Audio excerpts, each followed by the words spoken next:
Tu le serviras à lui seul. Matthieu 4,10. Cette réponse de Jésus à Satan représente pour nous la volonté de Dieu dans ce qu'elle a d'exclusif et d'absolu. L'attitude que Jésus prend là à l'égard de Dieu. Dieu entend que nous la prenions, nous, à l'égard du Seigneur Jésus. Il a tout mis sous ses pieds et il n'y a rien ni personne qui ait aucun droit à notre service, à nos hommages, à notre obéissance en dehors du Seigneur Jésus-Christ. Ce n'est pas la première place qu'il veut. C'est la première et la deuxième et la troisième et y compris la dernière. De par la volonté de Dieu, Christ possède sur les siens un droit d'exclusivité qu'il est impossible d'éluder. Une seule réserve et voilà notre sécurité compromise. Un seul refus et nous voilà déchus de l'un ou l'autre de nos privilèges. Deux choses sont à remarquer à cet égard dans le récit de la tentation. La première, c'est qu'il a suffi que Jésus prononce cette parole pour que Satan abandonne la partie et le laisse seul maître du terrain. Voyez le texte. Et tu le serviras à lui seul. Alors, le diable le laissa. Cette retraite de Satan, momentanée du reste se produisant à ce moment-là, est très significative. C'est en somme un aveu dont la teneur pourrait être formulée comme suit. Si le Fils de l'homme, que depuis 40 jours je m'efforce de détourner de sa voie et décider à n'avoir qu'un seul maître, il n'y a plus rien à faire pour moi.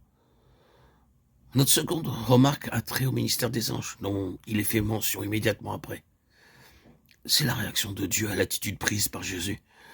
Il met les ressources célestes à sa disposition, comme s'il voulait à son tour employer le langage éloquent des actes et dire « C'est bien, tu as pris l'attitude qui m'était agréable, tu as préféré souffrir plutôt que de faire un seul geste qui fut indigne de moi. Vois, je mets le ciel à tes pieds. » Nous voyons ainsi cette double bénédiction, Satan obligé de lâcher prise, Dieu intervenant par des ressources surnaturelles, intimement lié à cette parole décisive, tu le serviras à lui seul. Il vaut donc la peine d'approfondir, de voir exactement en quoi consiste, pour ce qui nous concerne, cette exclusivité. Christ n'appartient pas seulement au passé, il n'appartient pas seulement à la religion. Notre foi en lui ne doit pas être limitée à ce qu'il a fait pour nous autrefois. S'il en était ainsi, notre vie serait gouvernée par des principes abstraits et asservie à un credo. Christ est une personne vivante, actuelle, qui pense, qui sent, qui veut, et qui entretient avec nous des relations de personne à personne.